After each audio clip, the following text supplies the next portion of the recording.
In today's video, I'm going to teach you how to add yourself or your face in Sora 2 videos. This guide is perfect for anyone looking to personalize their video projects with their own facial expressions, bringing an extra layer of authenticity and fun to your creations. Let's dive right in. First, you'll want to open Sora 2. If you haven't yet installed the application or visited the platform, now's the time. You can either launch the Sora 2 app if you have it downloaded, or simply go to the Sora 2 web platform on any compatible browser. Once you're on the platform, you'll need to log in with your account credentials. Having access to your account will allow you to save your projects and settings appropriately.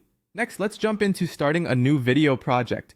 Look for the option to create a new video or project and click on it. This is where the magic truly begins. Choose a video template that aligns with your project goals. Sora 2 offers a variety of templates, and picking one that fits your style will certainly make your video more engaging.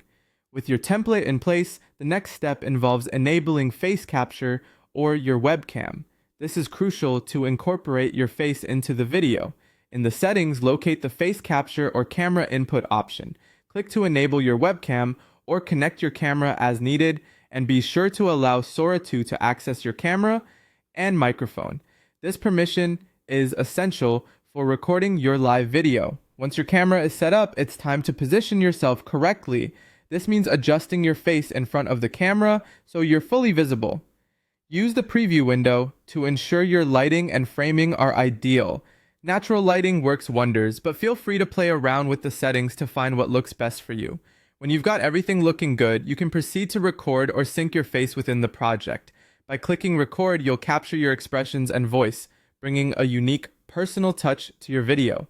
If you prefer not to record live footage, some versions of Sora 2 allow you to upload a photo instead. The AI will take care of the rest, mapping your face onto the character or template seamlessly. Fine-tuning your video is key. Adjust your facial expressions, make sure your position and size are just right, and don't hesitate to use available filters or effects to enhance your appearance. Before finalizing, go ahead and preview the entire video. Make sure everything appears just the way you imagined. If you're satisfied with the result, it's time to save your work. Click on the export or save video option and choose your preferred format and resolution. This ensures your video is ready for sharing or further editing as needed. Congratulations! You've successfully added yourself to a Sora 2 video. With these steps, your video projects can be more engaging and reflective of your unique personality. Enjoy creating and experimenting with different styles, and happy video making!